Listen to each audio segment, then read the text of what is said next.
کر دوائیں محبت دیتے ہیں پیغام صحت۔ بسم اللہ الرحمن الرحیم۔ السلام علیکم ورحمۃ اللہ وبرکاتہ۔ پیغام ٹیلی ویژن کے پروگرام پیغام صحت کے ساتھ آپ کا میزبان ندیم الرحمان پروگرام میں خوش آمدید کہتا ہے۔ خواتین و حضرات، آج کے اس پروگرام میں ہم گفتگو کریں گے کھانے اور پینے کے حوالے سے، یعنی زندہ رہنے کے لیے کھانا یا کھانے کے لیے زندہ رہنا، اس پر گفتگو ہوگی۔ اور اس کے لیے ہم نے مدعو کیا ہے دو معزز مہمانان گرامی کو اپنے اسٹوڈیو میں۔ میرے ساتھ موجود ہیں جناب محترم ڈاکٹر عبدالخالق صاحب، آپ ہومیوپیتھک ڈاکٹر ہیں، اور ان کے ساتھ موجود ہیں حکیم حامد اشرف صاحب جو کہ ڈائریکٹر ہیں اشرف لیبارٹریز کے۔ آپ دونوں حضرات کا بہت شکریہ۔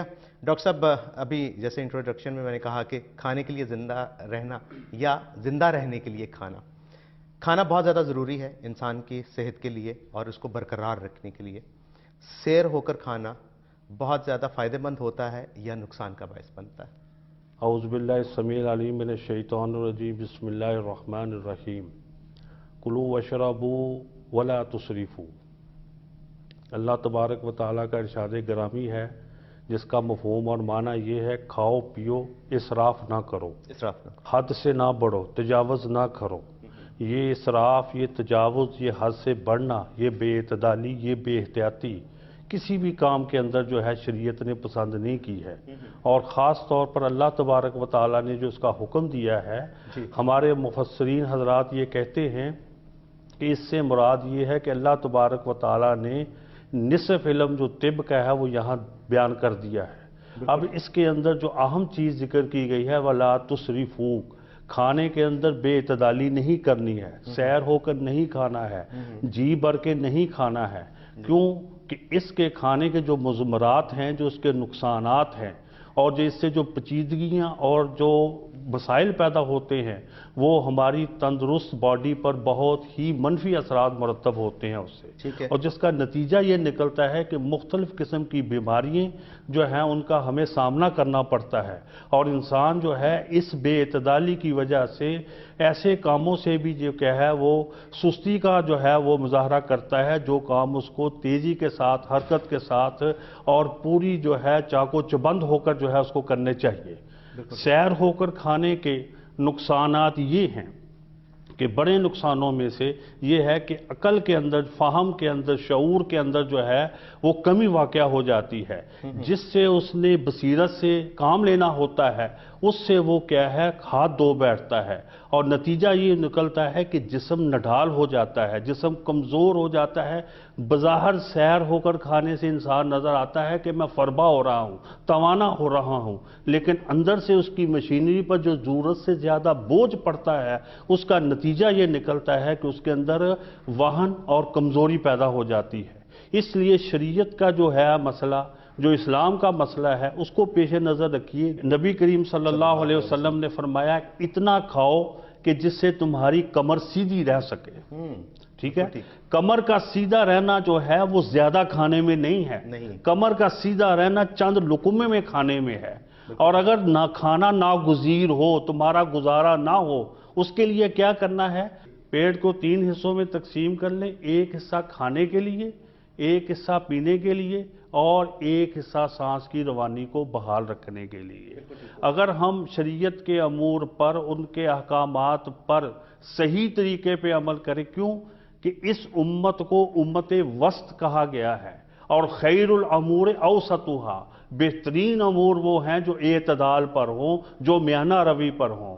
ہمیں کھانے کے اندر اس حکم کو، اس فلسفی کو، اس اصول کو ہر صورت میں پیش نظر رکھنا چاہیے۔ بالکل ٹھیک۔ حکیم صاحب، ابھی ڈاکٹر صاحب نے ایک بڑی خوبصورت بات کہی کہ زیادہ کھانے سے عقل، فہم اور فراست جو ہے اس میں کمی واقع ہو جاتی ہے۔ یہ ہمارے ناظرین کے لیے شاید ایک عجیب سی بات لگے کہ عقل، فہم اور فراست میں زیادہ کھانے سے کس طرح سے کمی واقع ہوتی ہے، ذرا وضاحت فرما دیجیے۔ جی عظیم صاحب، ڈاکٹر صاحب نے بالکل صحیح کہا کہ زیادہ کھانے سے انسان کے اندر جو میٹابولزم ہے جی، وہ فاسد چیزوں کو، جو چیزیں جسم کا حصہ نہیں بننی چاہیے، صحت کے لیے اچھی نہیں ہوتی۔ میٹابولزم سے مراد آپ کی خوراک کا جزو بدن بننا، جزء بدن بننا، جسے ہماری طبی زبان میں استحالہ کہتے ہیں۔ ٹھیک ہے، وہ ذرا مشکل لفظ تھا، کامن لفظ یہ ہے کہ میٹابولزم۔ جب غذا ہضم ہو جاتی ہے، جی جب غذا کثیر مقدار میں کھائی جاتی ہے جی تو پھر وہ اس کی جو ردی چیزیں ہوتی ہیں وہ بھی جزو بدن بننا شروع ہو جاتی ہیں. ٹھیک ہے. یعنی بجائے یہ کہ وہ دیکھیں غذا کے اندر چیزیں ایسی بھی ہیں کہ جو جسم کا حصہ بنتی ہیں، ایسی بھی ہیں جو جسم کا حصہ نہیں بنتی بلکہ وہ کیریئر کے طور پہ ہوتی ہیں. فائبرز ہیں نارملی کیریئر کے طور پہ جسم کے اندر غذا کا حصہ ہوتے ہیں، وہ جسم کا حصہ نہیں بنتے. جی لیکن بسیار خوری سے نظام ہضم جو ہے وہ سست پڑ جاتا ہے. اس کی وجہ سے وہ جو صحیح چیزیں جزو بدن بننے کے ساتھ ساتھ غیر صحیح بھی جناب جسم کا حصہ بننے شروع ہو جاتی ہیں. ٹھیک ہے. اس حالت میں یہ ہوتا ہے کہ سستی کاہلی واقع ہوتی ہے اور دماغ جو ہے اور جو ذہانت جو ہے یہ انسان کی بہترین جو پروڈکٹ ہے ذہانت جو ہے جی جی تو وہ الٹیمیٹلی متاثر ہوتی ہے کہ جب غذا کے وہ حصے جو جسم سے باہر خارج ہو جانے چاہیے تھے جب وہ ردی حصے جزو بدن بنتے ہیں جی تو وہ مزاجی طور پہ انسان کے اندر وہ لاغر اور سستی پن واقع ہوتی ہے جس سے قوت فیصلہ اور قوت تفہیم اس میں کمی واقع ہو جاتی ہے.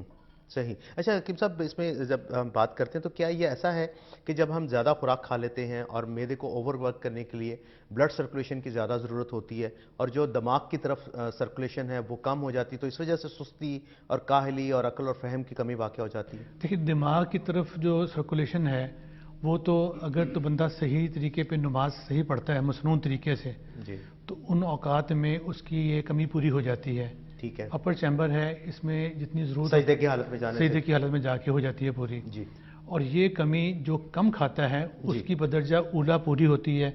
کم کھانے والے بندے کے اندر میں آپ کو صرف اس کی ڈائجسٹو سسٹم کے حوالے سے آپ کو بتاتا ہوں کہ ایک شخص ایک روٹی کھاتا ہے، ایک چپاتی کھاتا ہے. جی اس چپاتی سے جو اس کے جسم سے جو فضلہ خارج ہوتا ہے اس کے اندر منرلز اور لحمیات اس میں بالکل نہ ہونے کے برابر ہوں گے اس کے فضلے میں. ٹھیک ہے.